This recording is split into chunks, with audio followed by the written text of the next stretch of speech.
Ready?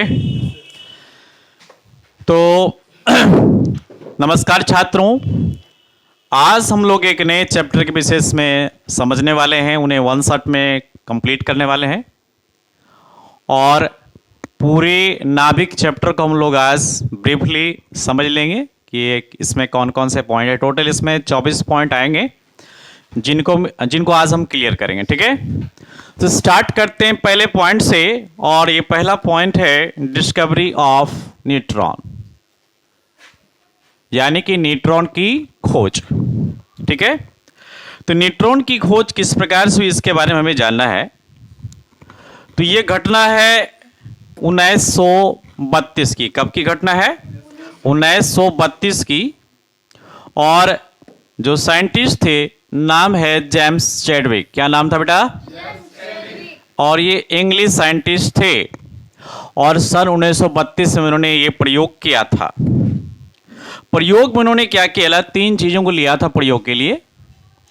सबसे पहले उन्हें अल्फा कण की स्रोत को प्राप्ति करनी थी, अल्फा कण निकालना था, इसलिए उन्होंने पोलोनियम सोर्स को लिया, फिर बेरिलियम प्लेट को लिया और फिर पैराफिन स्लैब को भी लिया। सबसे पहले अल्फा कणों को बेरिलियम प्लेट में जाने दिया, इससे ये अल्फा कण इसको भेदते हुए आगे बढ़ गए और पैराफिन स्लैब से जाके टकराए। और पैराफिन स्लैब से टकराए तो कुछ ऐसे कण थे जो पैराफिन स्लैब को बाहर निकल पाए, यानी उसको भेद के बाहर निकल गए, मगर कुछ ऐसे कण थे ना जो पैराफिन स्लैब को भेद नहीं सके। जब जेम्स चैडविक ने इन कणों के बारे में जानकारी प्राप्त की तो वो ऐसे कण थे जिसमें कि आवेश नहीं था। क्या नहीं था बेटा? आवेश नहीं था। और यही आवेशहीन कण को क्या कहा गया? न्यूट्रॉन कहा गया। क्या कहा गया? न्यूट्रॉन कहा गया। और इस प्रकार 1932 में जेम्स चैडविक के द्वारा न्यूट्रॉन की खोज हो गई। और इसी काम के लिए न्यूट्रॉन को 1935 में 1935 में नोबेल भी प्राइज प्राप्त हुआ। ठीक है, तो इस पॉइंट पे हमें नहीं लगता आपको कोई डाउट होगा। क्लियर हो गया? बस 3 वस्तुएं आपको याद रखना है कि कौन कौन सा चीज उन्होंने लिया था। पहला क्या लिया था? पोलोनियम सोर्स लिया था। क्या लिया था? Polonium source. दूसरा क्या लिया था? और तीसरा क्या लिया था?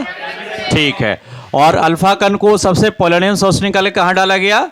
बेरिलियम प्लेट में। फिर उसके बाद किसमें डाला गया? इससे कुछ कण निकली, वो कैसे थे? प्रोटॉन्स थे, धनावेशित कण थे। कुछ कैसे कण थे जो पैराफिन स्लैब को भेद नहीं सके, वही कण जो आवेशहीन थे क्या कहलाए? न्यूट्रॉन कहलाए। क्लियर बेटा? आगे बढ़े। आगे अब इसी न्यूट्रॉन के बारे में समझेंगे, न्यूट्रॉन की प्रॉपर्टीज यानी न्यूट्रॉन के गुण। तो वैसे एग्जाम में न्यूट्रॉन के गुण आपको 3 काफी हो जाते हैं जानने के लिए, लिखने के लिए। तो पहला गुण ये हो जाएगा कि न्यूट्रॉन किसी नाभिक का अस्थायी घटक होता है। क्या बोल देंगे? न्यूट्रॉन किसी नाभिक का क्या होता है? अस्थायी घटक होता है। दूसरी बात, यह आवेशहीन होता है। क्या होता है? ये न्यूट्रॉन पर तो कोई आवेश होता नहीं है। हम जानते हैं प्रोटॉन पर धनात्मक आवेश होता है। क्लियर? और इलेक्ट्रॉन पर ऋणात्मक आवेश होता है। ठीक है, और लेकिन न्यूट्रॉन पर क्या होता है? कोई आवेश नहीं होता। 2 पॉइंट आपके क्लियर हो गए। पहला पॉइंट क्या हो गया कि न्यूट्रॉन कैसे कण है? आवेशहीन कण है। कैसे हैं? आवेशहीन कण है। और हम आगे पीछे बोल सकते हैं ना।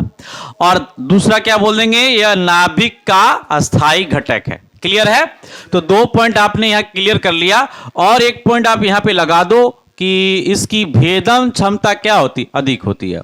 तीसरा पॉइंट क्या बोल देंगे कि इसकी भेदन क्षमता क्या होती है? अधिक होती है, जो हमने यहां बताया होगा। ठीक है, और एक पॉइंट जो काफी आसान है, इसे भी आप दिमाग में रख सकते हैं, न्यूट्रॉन का द्रव्यमान। न्यूट्रॉन का द्रव्यमान क्या होता है? 1.67 10 पावर -27 kg। ये क्या हुआ? न्यूट्रॉन का द्रव्यमान। और इतना ही द्रव्यमान प्रोटॉन का ही होता है। एग्जाम में आ सकता है ऑब्जेक्टिव प्रश्न में कि न्यूट्रॉन का द्रव्यमान क्या होता है, तो आपको ये ऑप्शन मिले तो आप इसको नॉक करोगे, इसी को आप आंसर करोगे। लेकिन अगर प्रोटॉन का ही बोले तो बस यही प्रोटॉन का भी यही होता है, 1.67 10 पावर -27, और ये क्या हो जाएगा? kg। क्लियर बेटा? तो ये पॉइंट भी आपका क्लियर हो गया। 2 पॉइंट हम लोगों ने क्लियर कर लिया है। अब हम लोग आगे की ओर चलेंगे और आगे है ये परिभाषाएं जो भी ये भी एग्जाम में पूछती है, काफी वे भी आई है। तो वीवीआई प्रश्न है समस्थानिक, संभारिक और समन्यूट्रॉनिक, ठीक है, जिसे अंग्रेजी में क्या कहते हैं, आइसोटॉप्स, आइसोबार्स और आइसोटॉन्स, ठीक है। तो सबसे पहले ये समझेंगे कि आइसोटॉप्स क्या है, यानी कि समस्थानिक क्या है, ठीक है ना। तो समस्थानिक क्या होता है, किसी एक तत्व के दो रूप ही समस्थानिक कहलाते हैं। कैसे? क्योंकि इसकी परमाणु संख्या समान होती है परंतु द्रव्यमान संख्या अलग अलग होती है। अब किसी तत्व का परमाणु संख्या एक समान है, इसका मतलब वो एक ही दो तत्व है, क्योंकि दो तत्वों के एक समान परमाणु संख्या नहीं हो सकते हैं। एक तत्व का मात्र एक ही परमाणु संख्या होता है, मतलब एक ही तत्व के दो रूप क्या कहलाते हैं, समस्थानिक कहलाते हैं, ठीक है।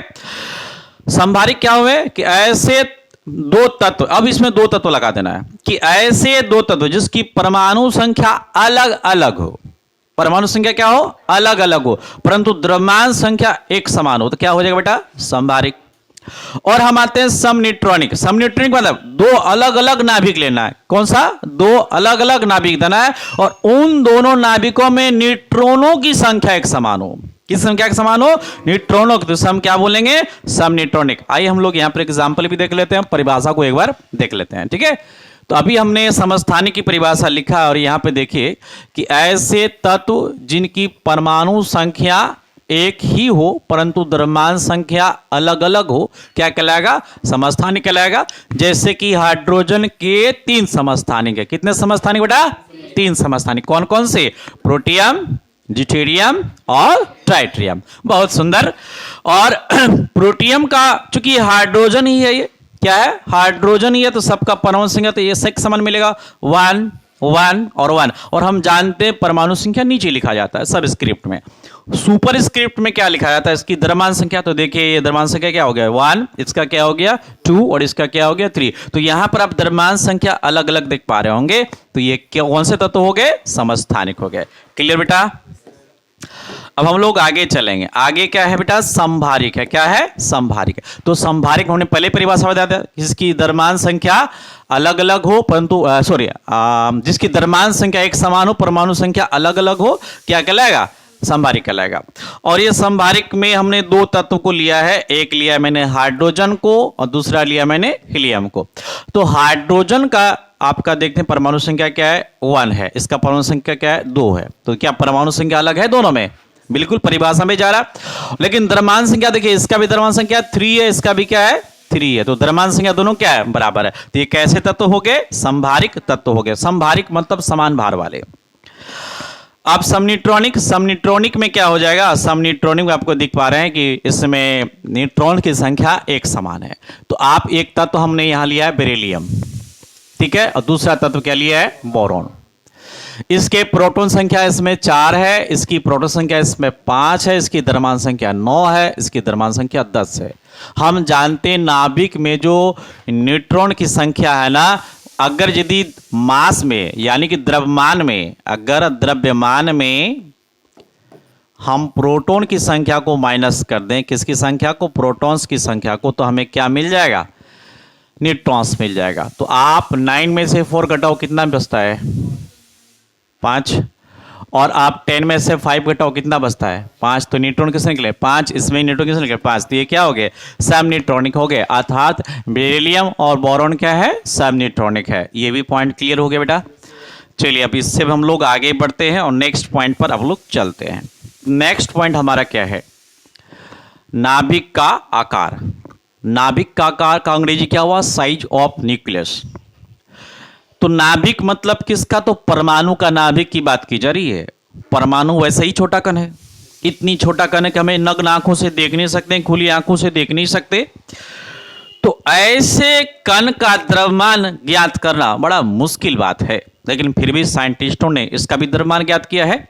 चलिए हमें बताते हैं प्रोसेस क्या है।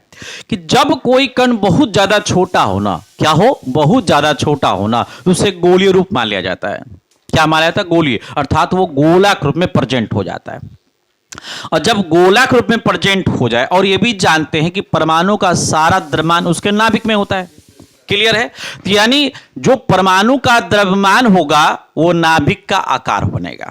जो परमाणु का द्रव्यमान होगा वो क्या होगा, नाभिक का आकार बनेगा। और नाभिक का आकार यानी कि हम इसे क्या बोलेंगे, आयतन। क्या बोलेंगे, इसका आयतन हो जाएगा। नाभिक का आकार क्या हो जाएगा, इसका आयतन। तो नाभिक का आकार जब इसका आयतन हो जाएगा और द्रव्यमान संख्या के लगभग बराबर होता है, इसका मतलब प्रोपोर्शनल है, समानुपाती है। कि मतलब हमने छोटा सा बिंदु माना है, उसको मान लिया गोला। क्या मान लिया बेटा, गोला। बिंदु है, कण है, उसे क्या मान लेंगे, गोला। एक बिंदु मान लेंगे, गोले के रूप में है, तो गोला क्या प्राप्त हो जाएगा, आयतन। क्या प्राप्त हो जाएगा, आयतन। और चूंकि ये द्रव्यमान संख्या दोनों के बराबर होता है कि नाभिक में ही सारा द्रव्यमान रहता है, तो ये क्या होगा, द्रव्यमान संख्या क्या होगा, समानुपाती। तो गोले का आयतन क्या होता है, 4/3 पाई आर क्यूब। हमने आर मान लिया है, उसी नाभिक के गोले की त्रिज्या मान लिया है। क्या मान लिया, आर। तो क्या हो गया, 4/3 पाई आर क्यूब। और ए क्या हो गया बेटा, द्रव्यमान संख्या हो गया। क्लियर है। अब हम क्या करेंगे, अब यहां पर हम इसकी त्रिज्या निकालेंगे। अगर किसी नाभिक, अगर नाभिक बोलो या गोला बोलो, अगर यदि किसी नाभिक का या गोले का त्रिज्या पता चल जाए ना, तो उसका आयतन आप आराम से निकाल लोगे ना। सूत्र तो आपको पता है, 4/3 पाई आर क्यूब होता है। तो अभी हम किसका मान निकालेंगे, इसी आर का मान निकालेंगे। अभी आर को मान निकालने में इस तरफ क्या क्या आपको एक्स्ट्रा दिख रहा है, 4π/3 और इस पर क्यूब। तो सबसे पहले हम 4π/3 को यहां से कैंसिल करेंगे। इसको कैंसिल करने के लिए हमको जस्ट उल्टा गुना करना पड़ेगा। 3 हर में है तो इसको अंश लिखना पड़ेगा, और ये अंश में तो इसको हर में लिखना पड़ेगा। जब इसको दोनों साइड गुना करेंगे ना, तो ये आपस में कट जाएगा। देखो आगे कटा भी है, अभी हम आपको दिखाते हैं व्यंजक। देखिए यहां पर हमने इस चीज को लिया था, इसको पहले मैं साफ कर दूं। आप यहां देख पाएंगे कि हमने यहां जो मैटर लिखा हुआ था ये 4π/3, तो यहां भी हमने 4π/3 लिख दिया है। और अब दोनों तरफ हमने क्या किया, 3/4π से गुना किया। 3/4π इधर भी आया बेटा, और 3/4π इधर भी आया। लेकिन इधर से तो कोई फायदा नहीं होगा, लेकिन यहां पे कट जाएगा। 3 खत्म और 4π खत्म। तो इधर आपका बचता क्या है, आर क्यूब। तो हमने यहां लिख दिया आर क्यूब, और इधर क्या बचा, a 3/4π। ये देखो बच गया। अब ये जो चीज है प्रोपोर्शनल में आ रहा है, इसको हमको बराबर करना है। क्या करना है बेटा, बराबर करना। तो बराबर करने के लिए क्या प्रोसेस है वो भी देख लेते हैं। बराबर करने के लिए कांस्टेंट वैल्यू हमको लेना पड़ेगा, कांस्टेंट मान हमको लेना पड़ेगा। तो उसके लिए हम क्या करते हैं, थोड़ा सा यहां भी आ जाए कि हमने आर क्यूब को आर में कन्वर्ट किया है, तो हमने यहां गुना कर दिया 3 × 1/3। तो ये दोनों तरफ कट गया, मतलब ये दोनों कट गया, और ये बचा आपके पास क्यूब। तो R समानुपाती a × 3/4π 1/3 आए पावर है। अब ये जो पावर आया है, थोड़ा और आगे बढ़ते हैं, इसको हमने यहां तोड़ दिया है। तो ये जो पावर है इस पर भी आगे है, और 3/4π पर भी ये पावर है, क्योंकि पावर आपस में बट जाता है। अब ये जो मान है ना, वो एक्स्ट्रा मान है, ठीक है ना बेटा। और ये समानुपाती भी हमें हटानी है। तो ये दोनों का मान क्या प्राप्त होता है, कांस्टेंट मान आर नोट प्राप्त होता है। क्या मान प्राप्त होता है, कांस्टेंट मान आर नोट। और ये बराबर आने का चिन्ह ये कि ये दोनों यहां से साइड किया गया, तभी ये बराबर का चिन्ह आया। तो ये आर नोट क्या हो गया, नियतांक हो गया, और ये वाला मान यहां आपको दिख रहा है, और आर का मान यहां दिख रहा है। और इस प्रकार से आपकी क्या, आर की त्रिज्या यहां प्राप्त हो गई है। आप ये त्रिज्या देख पा रहे हो, आर नोट का मान यहां आ गया। आर नोट का मान वैल्यूएबल मान होता है, एक आनुभाविक नियतांक है। आनुभाविक मतलब साइंटिस्टों ने अनुभव के आधार पर आर नोट का मान क्लियर किया है। यह भी फिक्स मान नहीं है, बस सभी ने मिलकर सहमति जताई है कि यही मान उपयुक्त है, इसे ही मान लिया जाए। तो आर नोट जो हमने यहां लगाया है, जो इन दो चीजों को हटाकर, यानी समानुपाती नियतांक और ये वाला मान को हटाकर जो आर नोट लगाया, उसका मान हो जाता है 1.2 10⁻⁻, ना यहां पर शायद होगा 15। देखो शायद 15 ही, 15 ही, हाँ 15 होगा, 15 है। और ये 15 10⁻⁻15 m आ जाएगा। अब इसी को ये मीटर, इसको फेडोमीटर बदलने के लिए ये 15 को हटा देते तो 1.2 फेडोमीटर आ जाता है। तो ये आर नोट का मान प्राप्त हो गया 1.2 फेडोमीटर, ठीक है। और ये आपका व्यंजक हो गया R बराबर R नोट a पावर 1/3। तो इस तरह से हमने क्या किया, परमाणु के आकार को भी प्राप्ति कर लिया है, इसकी त्रिज्या को भी हमने प्राप्ति कर लिया है। आगे बढ़ते हैं। आगे अगला पॉइंट जो है बेटा, वो अगला पॉइंट है मास डिफेक्ट। क्या है बेटा, मास डिफेक्ट, द्रव्यमान क्षति। द्रव्यमान क्षति क्या है, नाभिक में दो प्रकार के कण होते हैं जिनसे नाभिक बनता है। कौन कौन सा, तो एक होता है प्रोटॉन, दूसरा क्या होता है, न्यूट्रॉन। अगर दोनों नाभिक में एक साथ है तो इसका द्रव्यमान को माप लेंगे, और दोनों जब अलग अलग स्वतंत्र अवस्था में इन दोनों के द्रव्यमान को माप लेंगे तो इसका द्रव्यमान हमें ज्यादा प्राप्त होगा, इसका द्रव्यमान हमें कम प्राप्त होगा। यही चीज क्या कहलाता है, द्रव्यमान क्षति कहलाती है, क्योंकि अलग अलग अवस्थाओं में इसकी माप ज्यादा है और जब इसको हमने साथ में कर दिया इसकी द्रव्यमान कम हो गई है, तो यह क्या कहलाता है, द्रव्यमान क्षति कहलाता है। तो इसकी परिभाषा क्या हो जाएगी, परिभाषा ये हो जाएगी, आप यहां पर परिभाषा हम क्लियर कर लेते हैं। पहले इसको मैं हटा दूं, फ्रेश कर लूं।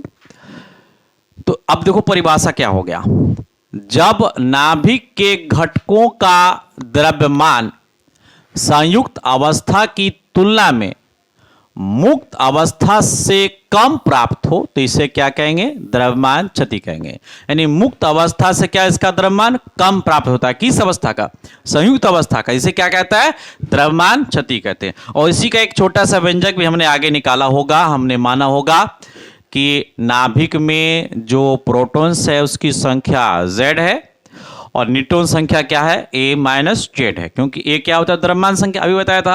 और उसमें अगर यदि प्रोटॉन संख्या घटा दे तो न्यूट्रॉन मिल जाएगा, और अगर यदि न्यूट्रॉन घटा दे क्या मिल जाएगा, प्रोटॉन मिल जाएगा। तो पहले हमने प्रोटॉन मान लिया Z, पहले प्रोटॉन क्या मान लिया Z, अब न्यूट्रॉन क्या हो जाएगा, A माइनस जेड। और एक प्रोटॉन का द्रव्यमान हमने मान लिया MP, क्या मान लिया, MP। तो एक न्यूट्रॉन का द्रव्यमान क्या हो जाएगा, Mn, mass of neutron Mn और मास ऑफ प्रोटॉन MP। अब टोटल जो परमाणुओं का द्रव्यमान हो जाएगा वो Z इंटू MP हो जाएगा, क्या हो जाएगा बेटा, Z इंटू MP। आप यहां देख पा रहे होंगे Z इंटू क्या हो जाएगा, MP, यहां देख पाइए Z इंटू MP, ये क्या हो जाएगा, टोटल जो आपके द्रव्यमान है प्रोटॉन का वो आपको प्राप्त हो जाएगा। क्लियर है। अच्छा मैं थोड़ा चेक कर लूं अंडरलाइन वाला फैक्ट, ये चलो इसको मैं साइड कर लूं। तो अब यहां पर आते हैं, तो टोटल द्रव्यमान क्या हो गया प्रोटॉन का, Z इंटू MP, और न्यूट्रॉन का द्रव्यमान क्या होगा, A माइनस जेड Mn। अब द्रव्यमान क्षति क्या हो जाएगा, अगर यदि संपूर्ण द्रव्यमान आपका प्राप्त हो जाए, मुक्त अवस्था की द्रव्यमान जो है आपका प्राप्त हो जाए, क्या, Zm plus A minus Z Mn, चूंकि आप दोनों को मल्टीप्लाई करोगे, दोनों को जोड़ दोगे, अगर एक प्रोटॉन का द्रव्यमान MP है और Z उसके प्रोटॉनों की संख्या है तो टोटल गुना जोड़ दोगे तो टोटल प्रोटॉन्स का द्रव्यमान प्राप्त हो जाएगा। A माइनस जेड न्यूट्रॉन की संख्या और एक न्यूट्रॉन की संख्या Mn है, अगर दोनों गुना कर दोगे तो टोटल न्यूट्रॉन की संख्या प्राप्त हो जाएगा। तो ये टोटल जो प्राप्त होगा ये क्या होगा, संयुक्त अवस्था में जो नाभिक है उसका द्रव्यमान प्राप्त हो जाएगा। क्लियर है। और अब जो ये प्राप्त होगा Mn, ये क्या है, ये आपका हो जाएगा संयुक्त अवस्था में नाभिक का द्रव्यमान। तो ये हो गया स्वतंत्र अवस्था में, ये हो गया स्वतंत्र संयुक्त अवस्था में, दोनों को हम माइनस कर देंगे तो ये क्या निकल जाएगा, द्रव्यमान क्षति, यानी जो आपका माइनस हुआ वो आपका डेल M प्राप्त हो जाएगा। क्लियर है। इससे हम क्या बोलेंगे बेटा, द्रव्यमान क्षति बोलेंगे। ठीक है। तो हम लोग अब आगे के पॉइंट में चलते, इसी का एग्जाम्पल यहां थोड़ा सा बताया गया है और आगे बढ़ते हैं। अब अगला पॉइंट जो आता है बेटा, नेक्स्ट पॉइंट है, और ये 6 नंबर पॉइंट, 30 नंबर पॉइंट हम लोग आ गए, यानी 25% हमने इस चैप्टर को कवर कर लिया इस पॉइंट को बताने के बाद। तो न्यूक्लियर बाइंडिंग एनर्जी यानी नाभिकीय बंधन ऊर्जा। तो नाभिकीय बंधन ऊर्जा क्या है, सीधी सी बात है कि नाभिक में दो चीज होते हैं, कौन कौन से होते हैं, प्रोटॉन होते हैं और न्यूट्रॉन होते हैं। दोनों को एक साथ बांधे रखना, अपने में समेटे रखना, ये क्या हो जाएगी, बंधन ऊर्जा कहलाएगी। जैसे कि हमारे पिताजी दो भाइयों को आपस में समेट के रखते हैं, उसे बहला फुसलाकर साथ में एक साथ रखते हैं। तो ये बड़ा भाई आप प्रोटॉन मान लो, छोटा भाई न्यूट्रॉन मान लो, ये दोनों साथ में रहे, एक घर में रह रहे हैं, और रखने वाला कौन है, आपके पापा। तो पापा कौन हो गए, नाभिकीय बंधन ऊर्जा। क्लियर है। तो नाभिकीय बंधन ऊर्जा क्या है, नाभिक के जो न्यूक्लियॉन्स है, न्यूक्लियॉन्स मतलब क्या, प्रोटॉन न्यूट्रॉन, न्यूक्लियॉन्स मतलब क्या हुआ, प्रोटॉन न्यूट्रॉन। तो नाभिकीय बंधन ऊर्जा क्या है, तो नाभिक में जो न्यूक्लियॉन्स है उनको बांधे रखना ही क्या कहलाता है, नाभिकीय बंधन ऊर्जा कहलाती है। क्लियर। अब इसी का एक छोटा सा व्यंजक आपको लास्ट में दिया होगा कि नाभिकीय बंधन ऊर्जा को आइंस्टाइन ने इसको प्रमाणित किया था कि किसी वस्तु में अगर द्रव्यमान है, किसी वस्तु में अगर द्रव्यमान है, इसका मतलब क्या है कि उसके अंदर ऊर्जा भी है। क्या बेटा? ऊर्जा भी, आपको बताया था। और ये क्या कहलाता? ये सूत्र कहलाता E बराबर mc²। यानी अब यहां पर चूंकि द्रव्यमान क्षति है तो क्या लेंगे? Del mc²। तो डेल m का मान तो हम लोग पहले ही निकाल चुके हैं। ये क्या? डेल m का मान है, ठीक है ना। और यहां से यहां तक, और ये c² क्या है? ये प्रकाश का वेग है जो स्क्वायर रूट में है 1 एटॉमिक मास यूनिट ये रूप में आता है। और हम जानते हैं कि 1 एटॉमिक मास यूनिट क्या है? 931 MeV होता है, नहीं मेगा इलेक्ट्रॉन वोल्ट होता है, ठीक है। तो बस यही व्यंजक जो आपको प्राप्त हुआ है ना, ये द्रव्यमान क्षति का व्यंजक को निर्धारित करता है, ठीक है। तो हम लोग अभी ये पॉइंट भी यहां क्लियर कर चुके हैं। कौन सा पॉइंट क्लियर किया बेटा? छठा पॉइंट। कौन सा पॉइंट किया क्लियर? छठा पॉइंट था नाभिकीय बंधन ऊर्जा जो कि द्रव्यमान क्षति पर आधारित था। अब हम लोग आगे चलेंगे। आगे है न्यूक्लियर फोर्स। क्या है? Nuclear force. इसे हम क्या बोलते हैं? नाभिकीय बल। क्या बोलते हैं बेटा? नाभिकीय बल। तो नाभिकीय बल क्या है? तो इस फैक्ट को हम इस तरह से समझते हैं कि परमाणु सबसे छोटा कण होता है और परमाणु का नाभिक उससे भी छोटा होता है। सबसे पहले तो परमाणु को हम देख नहीं पाएंगे और उसके नाभिक को देखने की तो बात ही संभव नहीं है। जब हम उसके बड़े आकार को नहीं पाएंगे तो छोटा नाभिक को हम क्या देख पाएंगे? वो तो बिल्कुल भी नहीं देख पाएंगे। तो उस छोटे से नाभिक में प्रोटॉन और न्यूट्रॉन एक साथ बने रहते हैं। बड़ी आश्चर्य की बात है। सबसे बड़ी आश्चर्य की बात क्या है कि दो प्रोटॉन एक साथ अस्थायी रूप में कैसे रह सकते हैं? कि प्रोटॉन और प्रोटॉन दोनों क्या है? धनात्मक आवेश वाला। एक प्रोटॉन में कौन सा आवेश होता है बेटा? धनात्मक होता है, ठीक है ना। मान लो ये प्रोटॉन है, इस पे धनात्मक आवेश है। एक दूसरा प्रोटॉन बगल में है, वो भी धनात्मक आवेश है। और दो धनात्मक आवेश वाले आपस में क्या करेंगे? प्रतिकर्षण करेंगे ना। लेकिन फिर भी एक साथ हैं। कोई तो राज की बात है दोनों में, जो दोनों एक साथ हैं। तो इसकी ही चर्चा यहां पे करेंगे। तो ये प्रश्न जब वैज्ञानिकों के मध्य में उठा तो सब में आपस में इसकी जानकारी प्राप्त करने के लिए होड़ लग गई। सभी ने मेहनत किया, लेकिन कोई बढ़िया से इस बात को सुलझा नहीं सके। तब एक जापानी वैज्ञानिक आए 1934 में, उन्होंने ये बात को खंडन किया। नाम था उसका हाइडेकी युकावा। जापानी साइंटिस्ट थे, है ना।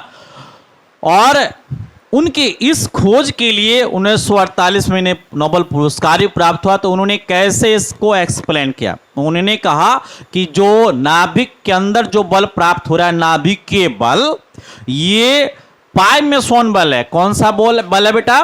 पाई मेसोन बल इनको कहा, ठीक है ना। ये बल क्या है?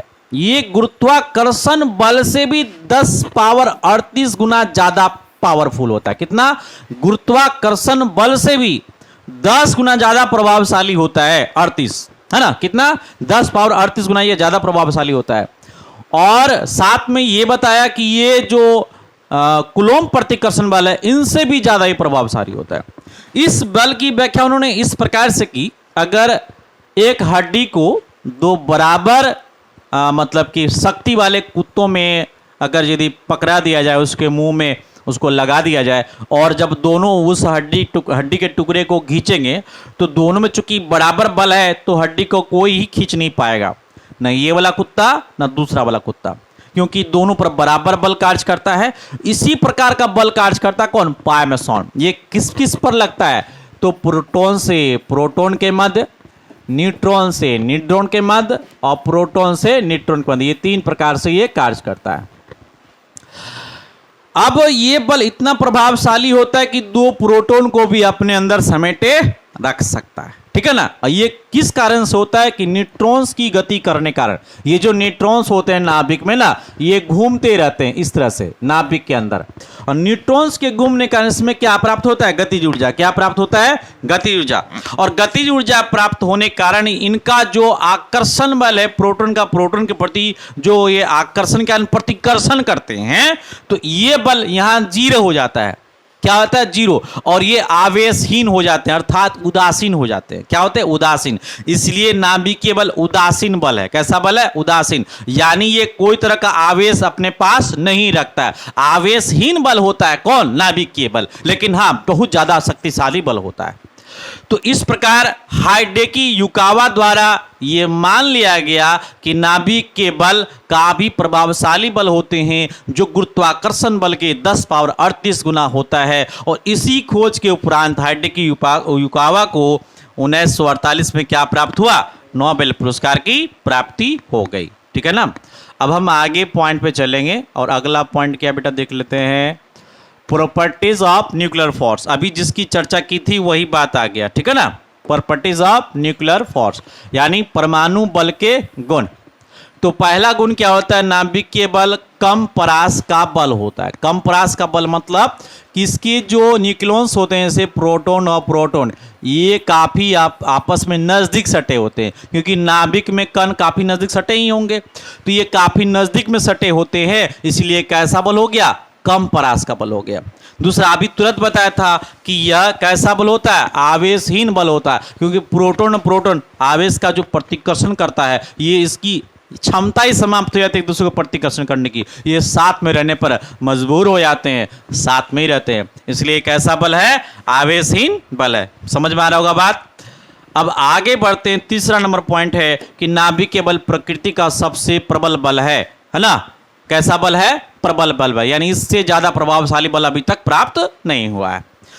नाभिकीय बल संतृप्त बल है। संतृप्त बल क्या है कि नाभिक में जो न्यूक्लियस होते हैं सिर्फ अपने नजदीक वाले ही अणुओं से आकर्षित होते हैं।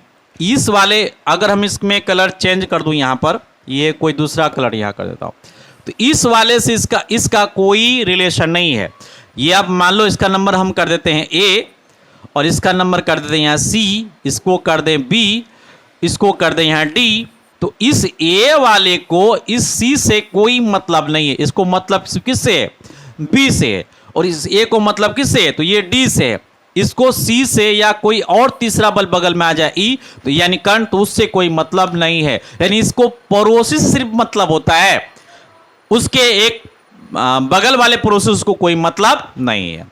तो ऐसा सबके साथ होता है, इसलिए सब क्या होते हैं, एक साथ जुड़े रहते हैं। तो इस कारण से नाभिक को कैसा बल माना जाता है, संतृप्त बल माना जाता है। तो आप 3 पॉइंट दिमाग में रखना, ये काफी हो जाता है, बाकी और भी बताएं उसको आप पढ़ लेंगे। अब आगे चलते हैं, रेडियो सक्रियता। किसकी बात करना है, रेडियो सक्रियता यानी कि रेडियो एक्टिविटी। ठीक है, तो रेडियो एक्टिविटी जो है ना 1896 में खोजी गई थी। कब खोजी गई थी, 1896। और किसके द्वारा, तो एंटोनी हेनरी बैकरेल के द्वारा। किसके द्वारा, एंटोनी हेनरी बैकरेल को। उन्होंने ये देखा था अपने प्रयोग में। अच्छा, यहाँ रिकॉर्डिंग चालू हो गया, तो इसको हम यहाँ बंद कर दें। तो किसकी बात कर रहे थे, हाँ बात कर रहे थे हम, इसको कैंसिल कर देता हूँ। इस बात कर रहे थे एंटोनी हेनरी बैकरेल के संबंध में। इन्होंने जो प्रयोग किया था, क्या हुआ था, जब ये अपने लैब में गए थे तो उन्होंने कुछ यूरेनियम के तत्वों, यूरेनियम के कुछ कणुओं को रखा था, और उन्होंने ये देखा कि ये मोटे काले कागज को क्या कर सकते, भेज सकते थे। किसको, मोटे काले कागज को ये भेज सकते थे, ये इसकी इतनी क्षमता थी। और एक काम ये कर सकते थे, किसको, फोटोग्राफिक प्लेट को भी ये प्रभावित करते थे। तो उन्होंने ये बात देखा कि कुछ भारी तत्व हैं जो मोटे काले कागज को प्रभावित कर रहे हैं, उससे भेद रहे हैं, और फोटोग्राफिक प्लेट को प्रभावित कर, लेकिन वो उसके बारे में आगे कोई सघन व्याख्या नहीं कर पाए, उसके बारे में ज़्यादा कुछ बता नहीं सके, वहीं उनकी काम रुक गई। लेकिन उन्हीं के काम को फिर आगे बढ़ाया 2 साइंटिस्टों ने, जो आपस में क्या थे, पति पत्नी थे। क्या थे, पति पत्नी थे। नाम क्या था, पियरे क्यूरी, और नाम क्या था, मैरी क्यूरी। दोनों ने मिलकर इस संबंध में इस प्रयोग को आगे बढ़ाया और ये बताया कि ये कैसे तत्व हैं, भारी तत्व हैं। कैसे तत्व हैं, भारी तत्व हैं, और जो लगातार क्या करते हैं बेटा, विकिरण करते हैं, यानी अपने से अणुओं को, किरणों को निकालते रहते हैं। ये क्या तत्व है, भारी तत्व है, जो अपने से किरणों को क्या करते हैं, हमेशा निकालते रहते हैं, यानी विकिरण करते रहते हैं। तो यहाँ परिभाषा इस तरह से जनरेट हो जाती है कि भारी तत्व अगर अपने से किरणों को लगातार निकालते रहे ना, इसी क्या कहते हैं, रेडियो सक्रियता कहते हैं। क्या कहते हैं हम, रेडियो सक्रियता। तो अर्थात रेडियो सक्रियता है कि भारी तत्व के जो कण हैं उनसे बाहर निकलने हैं, विकिरण करने हैं, इसी तत्व को रेडियो सक्रियता कहा गया। और इसी काम के लिए फिर 1903 में इनको क्या पड़ा, इनको नोबेल पुरस्कार की प्राप्ति हुई। किसको प्राप्त हुई, पैरी क्यूरी और मैरी क्यूरी को।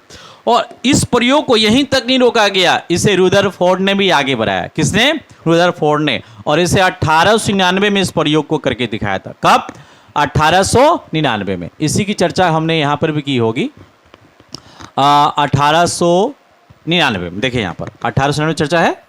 1899 में इसी प्रयोग को एक बार दोबारा रुदरफोर्ड ने किया था, और उन्होंने दोनों तरफ 2 प्लेट लगाए थे, है ना, एक नेगेटिव दूसरा पॉजिटिव, और फिर इनका नाम भी दिया था अल्फा, बीटा और गामा किरणें, है ना। तो ऐसी किरणें जो धनावेशित क्षेत्र की ओर गई वो कैसी कण था, तो बीटा कण था। क्या था, बीटा, क्योंकि बीटा पे कौन सा होता है, ऋणावेश होता है। और ऐसे कण जो ऋणावेशित प्लेट की ओर गई थी वो कैसा था, अल्फा, क्योंकि अल्फा पे क्या होता है, धनात्मक। और ऐसे कण जो सीधे निकल गए उन पर कोई आवेश नहीं था, क्योंकि वो दोनों प्लेट उसको आकर्षित नहीं कर सके, वो गामा कण था। क्या था, गामा कण। और इसी के आधार पर इसका एक अगला पॉइंट भी हमें प्राप्त होता है। ये पॉइंट यहाँ समाप्त होता है आपका। अगला पॉइंट होता है क्या, प्रॉपर्टीज ऑफ अल्फा, बीटा और गामा रेज, यानी कि अल्फा, बीटा और गामा किरणों की क्या गुण है। तो पहला गुण क्या है कि अल्फा किरणें कैसा होती है, तो ये धनावेशित होती है। कैसे होती है, धनावेशित, पहला हो गया। दूसरा क्या होगा, ऋणावेशित। और गामा किरण क्या होता है, आवेशहीन होता है। ठीक है ना। अब दूसरा जो है, इसमें हम विराम द्रव्यमान की बात किए होंगे, इसकी विराम द्रव्यमान की। तो विराम द्रव्यमान क्या होता है, नहीं, जब वस्तु रुकी हो तो उसका द्रव्यमान क्या होता है। तो गामा कण जब रुका हो ना, उसका विराम द्रव्यमान शून्य होता है। क्या होता है, शून्य, वो वही शून्य है। लेकिन अगर अल्फा कण की प्राप्त किया है तो ये 4 प्रोटॉन के द्रव्यमान के क्या होते हैं, बराबर होते हैं। और ये जो आपका बीटा कण है वो 1 इलेक्ट्रॉन द्रव्यमान क्या होता है, बराबर होता है। लेकिन गामा कण क्या होता है, इसका विराम द्रव्यमान शून्य होता है, ये शून्य ही कहलाते हैं। अब आगे क्या है, तो अल्फा कण फोटोग्राफिक प्लेट से प्रभावित होते हैं, बीटा कण भी फोटोग्राफी से प्रभावित, लेकिन गामा कण फोटोग्राफी प्लेट से प्रभावित नहीं करते हैं। तो ये 3 गुण इसके काफ़ी हो गए। अब ये ज़्यादा इसमें आपको नहीं ध्यान देना है। चलिए अगले पॉइंट पे चलते हैं। रेडियो सक्रियता का क्षय का नियम, है ना, ये काफ़ी इंपॉर्टेंट प्रश्न है। ये इसका गणितीय व्यंजक भी आगे आपका आता है, तो इसको हम बाद में करेंगे। पहले ये हम जान जाते हैं रेडियो सक्रियता के क्षय नियम क्या है। तो सबसे पहले रेडियो सक्रियता एक ऐसी घटना है जो ताप, दाब, बाहरी वातावरण से क्या होता है, फ्री रहता है, उस पर कोई प्रभाव नहीं पड़ता। दूसरा क्या, जब अल्फा क्षय होता है तो चार जो आपके इसके अल्फा कण जब क्षय होता है, तो यहाँ पे हम बताए होंगे, जब अल्फा कण क्षय होता है तो आवर्त सारणी में यह 2 स्थान पीछे आ जाता है। कितना, 2 स्थान ये पीछे आ जाता है। आप देख पा रहे हो, जेड ये संख्या था ना, जेड में कितना माइनस हो गया, 2, तो 2 स्थान ये पीछे हो जाएगा। और जब ये इसमें बीटा क्षय होगा तो ये 1 स्थान क्या होता है, आगे बढ़ जाता है। आप देख पा रहे हो 1 स्थान ये आगे बढ़ा, ठीक है। और जब गामा क्षय होता है तो किसी स्थान में कोई परिवर्तन नहीं होता, बल्कि यह उत्तेजित अवस्था से शांत अवस्था में पहुंच जाता है। ये आपका हो गया गामा क्षय। और 5वां नियम जो ये गणितीय नियम को प्रमाणित करता है, ये क्या है, किसी रेडियो, हाँ हम क्लियर कर दें, किसी रेडियो सक्रिय तत्वों में क्षय की दर जो होती है अक्षयित रहे परमाणुओं की संख्या के समानुपाती होता है। ये आपका 5वां नियम है, ठीक है। अब हम इसी का गणितीय रूप को भी देख लेते हैं। हमने इसके गणितीय रूप के लिए इस प्रकार से माना होगा कि अक्षयित रहे परमाणुओं की संख्या t बराबर 0 समय में क्या है, n0 है, और t समय परमाणु की संख्या क्या क्षय होकर क्या पहुंच जाता है, n हो जाता है, यहाँ लिखा होगा n। तो अब ये जो क्षय नियम अभी समझाया था उसके आधार पर क्या हो जाएगा, उसके आधार पर क्या हो जाएगा, जो दर हो जाएगी ना, जो दर हो जाएगी वो क्या हो जाएगी, दर बराबर क्षय की दर बराबर dn बटा क्या हो जाएगा, dt। चूंकि क्षय नियम क्या कहता है कि ये जो है ना अक्षयित रहे परमाणु संख्या क्या होता है, समानुपाती होता है किधर, तो ये समानुपाती हो गया, ठीक है। अब ये समानुपाती हटाना तो क्या हो गया, माइनस लेमडा, लेकिन माइनस ने क्या क्षय नियतांक है, माइनस क्यों आया, क्योंकि लगातार ये घट रहा है ना, लगातार ये घट रहा है, इसलिए क्या आया, माइनस का चिन्ह आया। बिल्कुल आसान है, ठीक है, अब आगे बढ़ेंगे। अब इसी व्यंजक को हमने यहाँ पर और आगे बढ़ाया है ना, और आगे बढ़ाया। आप देख पाए हमने यहाँ क्या लिखा है, माइनस लैम्डा डी एन, फिर यहाँ पे minus lambda D T. D T कैसे, ये डी टी को हम इधर लेके आ गए और एन को हम नीचे लेके आ गए।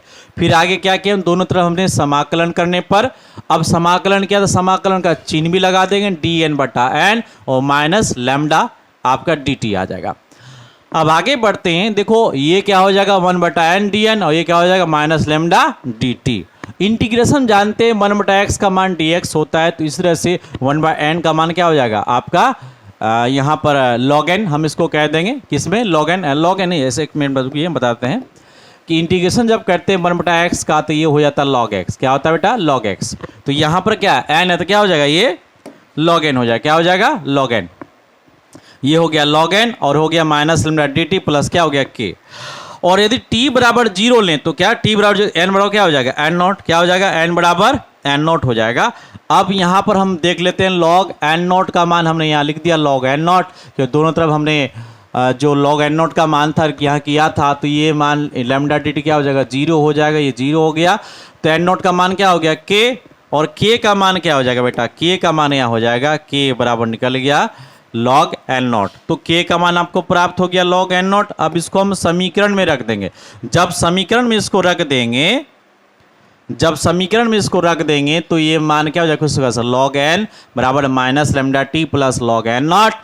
अब ये log और log n को एक साथ कर ले तो माइनस इधर प्लस था, इधर आ गया माइनस, इधर हो गया माइनस लैम्डा डी टी। अब ये क्या हो गया, जब माइनस हो तो बटा में आता है, n बटा क्या हो जाएगा, n नॉट बटा हो जाएगा, और ये हो गया माइनस लैम्डा डी टी। अब यहाँ पर हम लोग को एंटी लॉग में कन्वर्ट कर देंगे, n बटा n नॉट, और ये लोग एंटी लॉग में e में कन्वर्ट हो गया, या n बराबर n नॉट e पर माइनस लैम्डा डी टी। ये आपका रिक्वायर्ड एक्सप्रेशन यहाँ पर प्राप्त हो गया। क्लियर है, इसका हम PDF आपको दे देंगे, आप बढ़िया से इसको समझ लेंगे। कोई डाउट्स होगा तो फिर आप कॉमेंट करके पूछ लेंगे, ठीक है।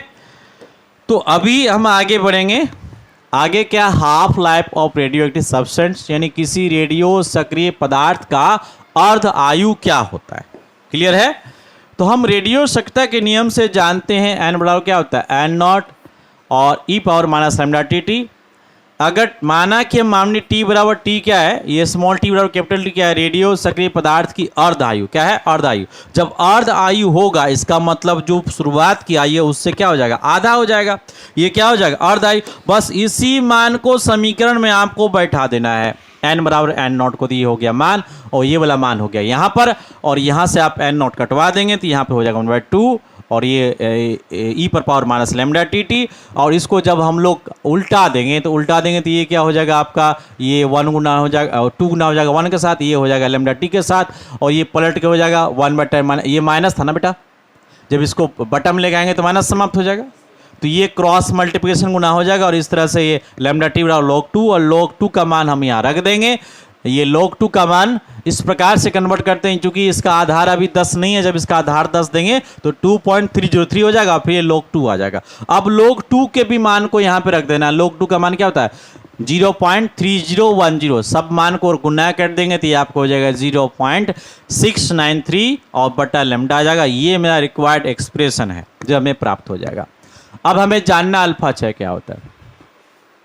तो अल्फा क्षय क्या है, तो अल्फा क्षय ये हुआ कि जब किसी नाभिक में अल्फा क्षय होता है तो हमें क्या दिखाई पड़ता है। तो अल्फा क्षय होने पर हमें एक पुत्री नाभिक प्राप्त होता है और एक अल्फा कण उससे बाहर निकलता है। तो पुत्री नाभिक का द्रव्यमान अगर md हो तो जो ये अल्फा कण निकला है इसका द्रव्यमान क्या हो जाएगा, m अल्फा। और पुत्री द्रव्यमान का अगर वेग vd हो तो ये जो अल्फा का निकला उसका वेग क्या हो जाएगा, v अल्फा। और ये तभी अलग हो सकते हैं किसी नाभिक से दोनों, जब दोनों पर एक समान बल हो। एक समान बल मतलब एक समान संवेग भी हो। क्या हो, एक समान संवेग। संवेग मतलब बराबर वेग प्राप्त, तब वो दोनों जगह एक स्थान से हटेंगे। मान लो कि ये कोई नाभिक है, ठीक है ना, और ये कोई उससे निकला हुआ मतलब नाभिक है, और उससे निकला हुआ कण ये हो गया आपका पुत्री नाभिक, और ये हो गया आपका अल्फा कण। ये इससे अलग हुआ है, ये भी अलग हुआ, ये भी अलग हुआ, इसी से हो अलग हुआ है। तो इसकी गति मान ले इस तरफ है, इसकी गति मान ले इस तरफ, दोनों विपरीत दिशा में तभी अलग होगा। कोई चीज अगर दोनों एक ही दिशा में हो, बल लगे तो क्या वो अलग होगा, नहीं। अगर ये कण इधर ही बल लगे, ये कण इधर, क्या ये दोनों फिर वापस एक साथ हो जाएंगे? अलग ही नहीं होंगे।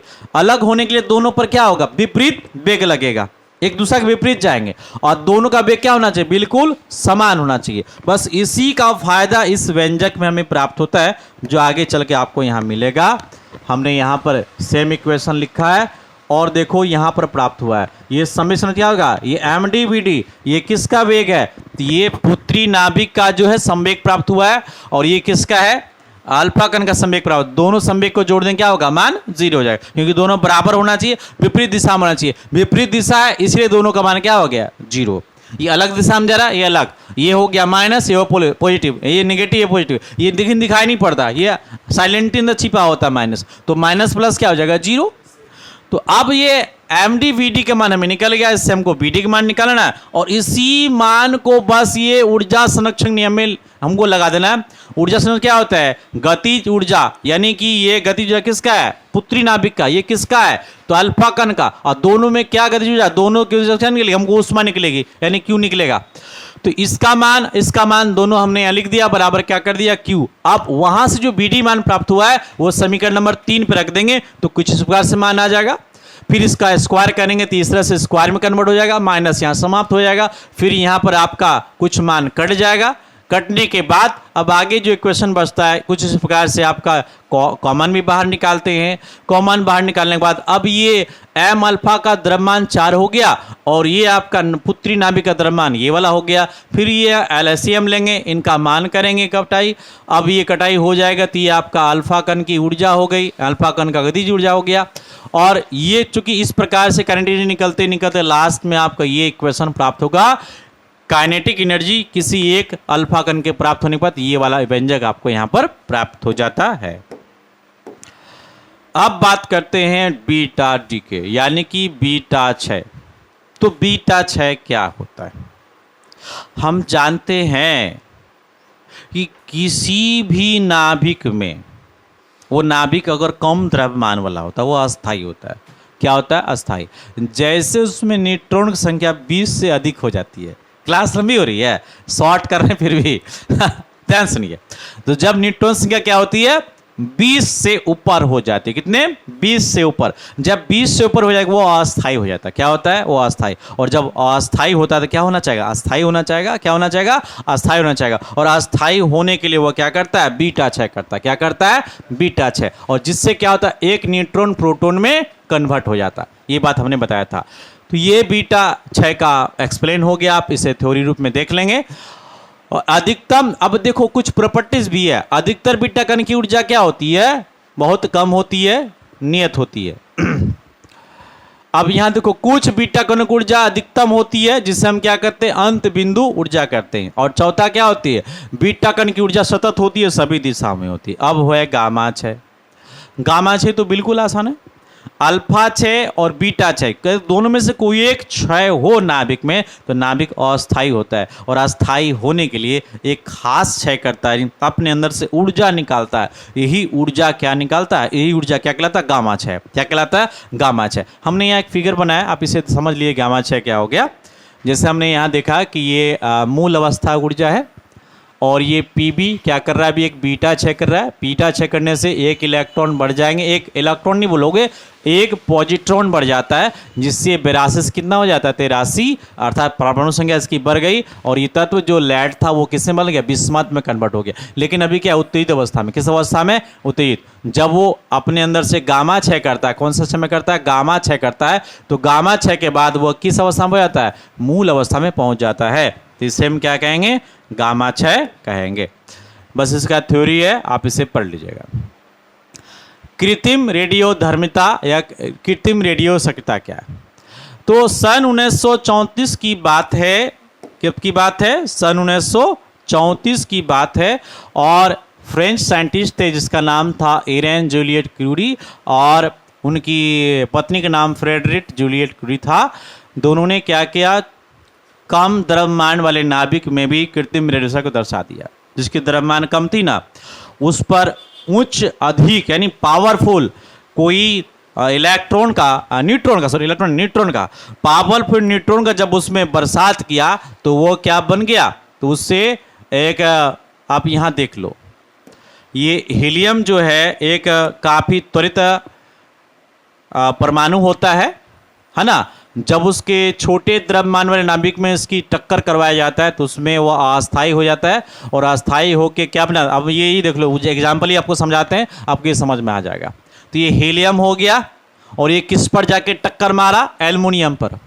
तो एल्युमिनियम पर जो टक्कर मारा, एल्युमिनियम क्या हो गया, अस्थायी हो गया। क्या हो गया, अस्थायी। और अस्थायी होके वो एक खास नाभिक फास्फोरस का बना जाता है, जिसकी द्रव्यमान संख्या 30 है, लेकिन अस्थायी इसलिए स्टार बना हुआ है। और साथ में क्या निकाल रहा है, एक न्यूट्रॉन भी यहाँ पर निकाल रहा है। अब आगे के फिगर में चलें तो ये जो आप देख पा रहे हो कौन सा फास्फोरस है, वो क्या है, अस्थायी है। और फास्फोरस क्या होना चाह रहा है, अस्थायी होना चाह रहा है। क्या होना चाह रहा है, अस्थायी। तो अस्थायी होने के लिए क्या कर रहा है, वो एक इलेक्ट्रॉन को बाहर निकाल रहा है। क्या निकाल रहा है, एक इलेक्ट्रॉन को बाहर निकाल रहा है। और क्या बन जा रहा है, सिलिकॉन। क्या बन जा रहा है, फास्फोरस क्या बन जा रहा है, सिलिकॉन। और ये जो सिलिकॉन बना है, अब ये क्या हो गया, अस्थायी। क्या हो गया, अस्थायी। तो कृत्रिम ये रेडियो सक्रियता हो गई। कैसा, कृत्रिम, आर्टिफिशियल। ये बनाया गया हो गया, किसका होगा, खुद से, यानी मानव द्वारा क्रिएट किया गया होगा। इसे हम क्या बोलेंगे, कृत्रिम रेडियो सक्रियता। हम ऊपर लेके आते हैं, हेडिंग में आपको दिखाएंगे। कृत्रिम रेडियो सक्रियता यानी कृत्रिम रेडियो धर्मिता भी इसे कहा जाता है। तो ऐसे नाभिक जो कि बहुत छोटे होते हैं, कम द्रव्यमान वाले होते हैं, उन पर भी अगर यदि अल्फा कण जैसे कणों की बमबारी किया जाए तो वो अस्थायी हो जाता है, और वो भी कृत्रिम रेडियो सक्रियता करता है। यानी रेडियो सक्रियता के गुणों को उसमें देखा जा सकता है। अब हम आगे देख लें तो अगला पॉइंट क्या है। तो अगला पॉइंट है, ये हमारा पॉइंट नंबर हो जाएगा 18। बिल्कुल अब हम लास्ट में पहुंच गए हैं, बस कुछ क्षणों में अभी ये समाप्त होगा।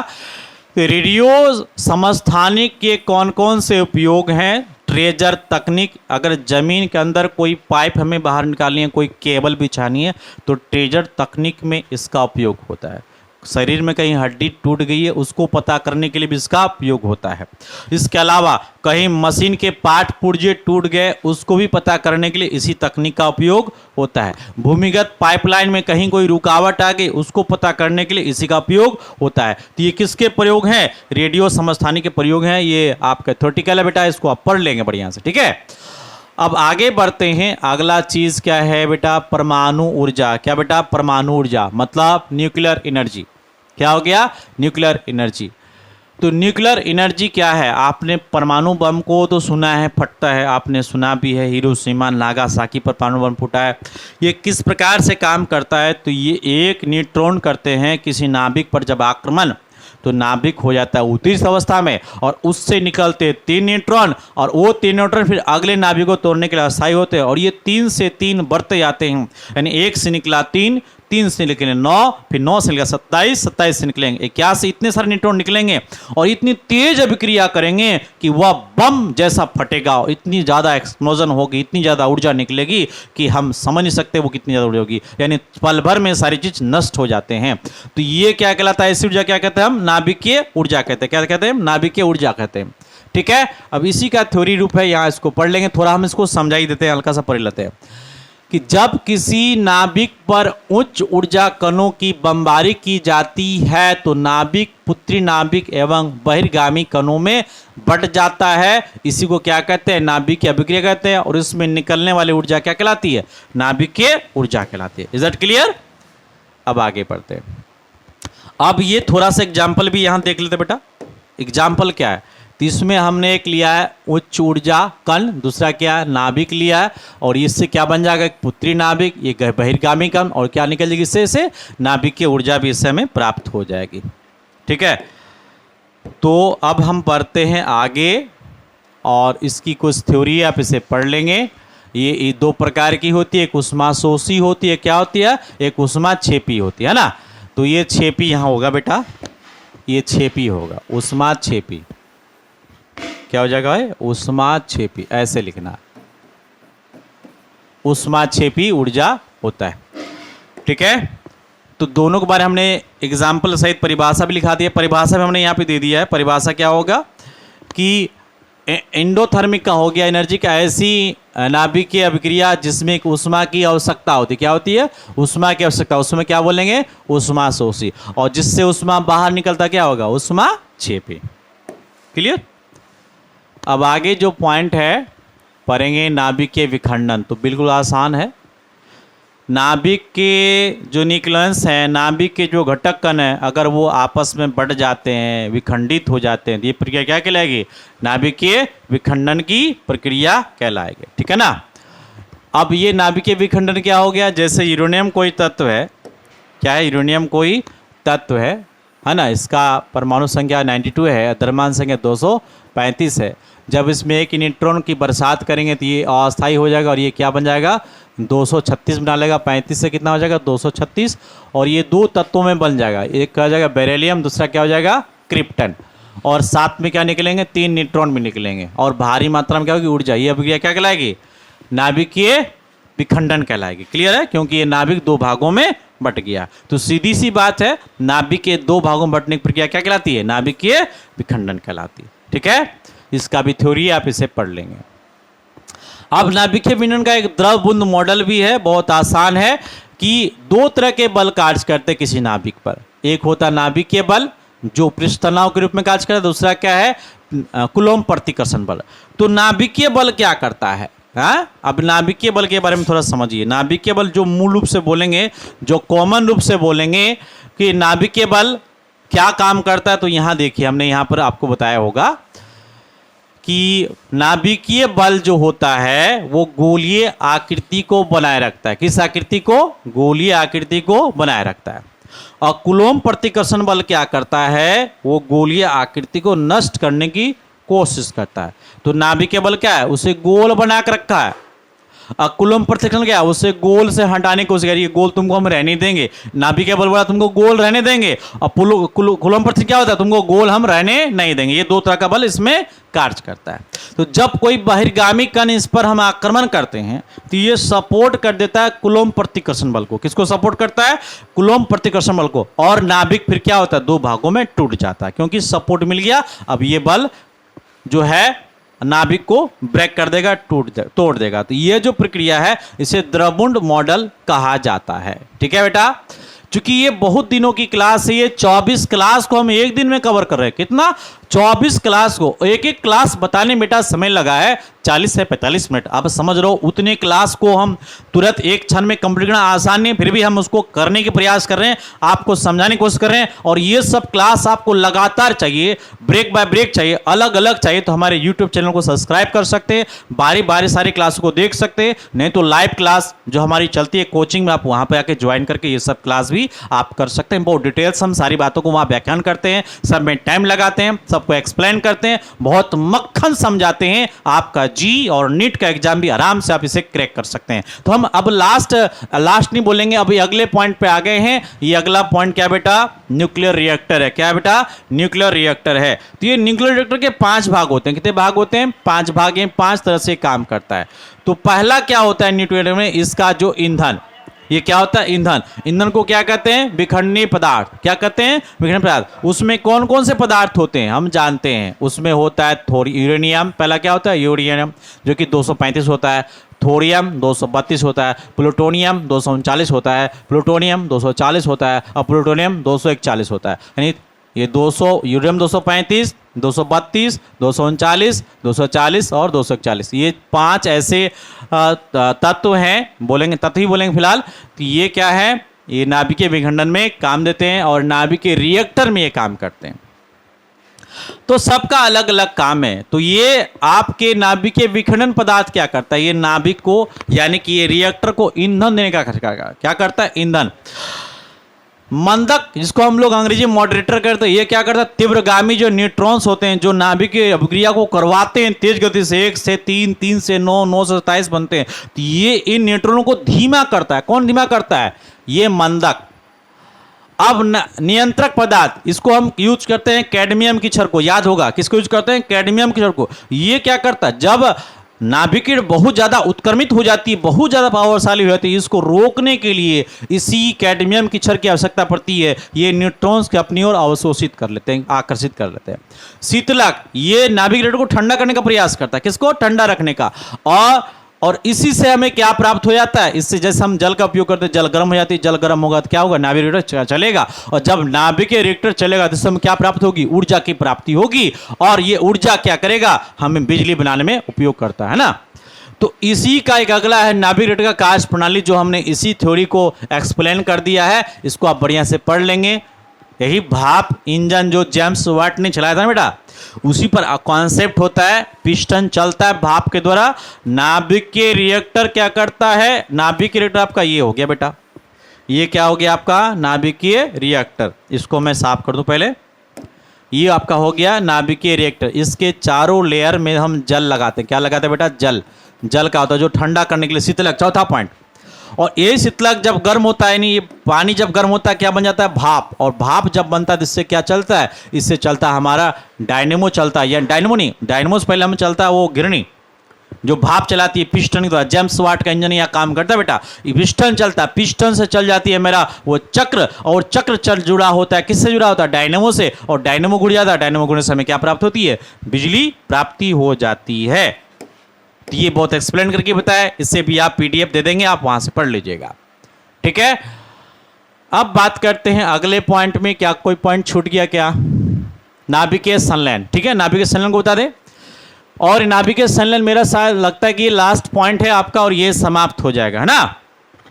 तो नाभिकीय संलयन क्या है, नाभिकीय संलयन को ताप नाभिकीय अभिक्रिया भी कहा जाता है, क्योंकि इसकी में बहुत ज्यादा ताप की आवश्यकता पड़ती है, कितनी की, बहुत ज्यादा ताप मिलेगा तभी अभिक्रिया होगी, नहीं तो नहीं होगी। इसलिए नाभिकीय संलयन अभिक्रिया सूर्य और तारों के मध्य होने वाली अभिक्रिया मानी जाती है। अभिक्रिया कहां होती है, सूर्य और तारों के मध्य होती है। तो नाभिकीय संलयन क्या है, जब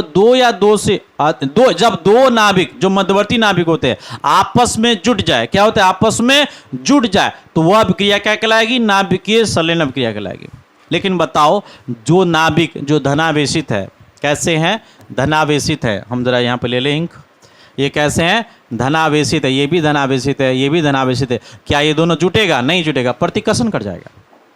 ये तभी जुट जाएगा जब दोनों की गतिज ऊर्जा काफी ज्यादा हो, काफी ज्यादा हो, वो भूल जाए कि हम क्या है, हमारे पर कौन सा आवेश है, वो यहां तक भूल जाएगा उस पर कौन सा आवेश है। जब उसकी गतिज काफी ज्यादा हो जाएगी तो अपने आवेश को इग्नोर कर देते हैं और आपस में एक साथ हो जाते हैं। तब यह अभिक्रिया कैसे संभव है, यह अत्यधिक ताप होने पर संभव है। कैसे है, ताप, अत्यधिक ताप हो जाएगा तो गतिज ऊर्जा ज्यादा हो जाएगी उस कण की, और जब गतिज ज्यादा हो जाएगी तो आपस में दोनों एक साथ हो जाएंगे, जब आपस में हो जाएंगे यानी संलयित हो जाएंगे।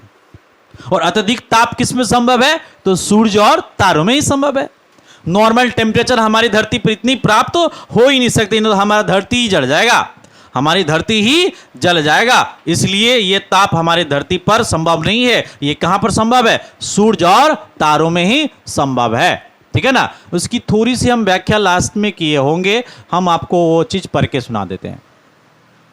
देखो हमने यहां लिखा है कि नाभिकीय संलयन प्रक्रिया सूर्य एवं तारों में संभव है, क्योंकि इसकी प्रक्रिया के लिए 1,50,00,000 डिग्री सेल्सियस तापमान की आवश्यकता पड़ती है। आप समझ रहे हो, 1,50,00,000 डिग्री सेल्सियस तापमान की आवश्यकता पड़ती है। क्या ये धरती में संभव है, is that possible, not possible, it is only possible in stars and sun.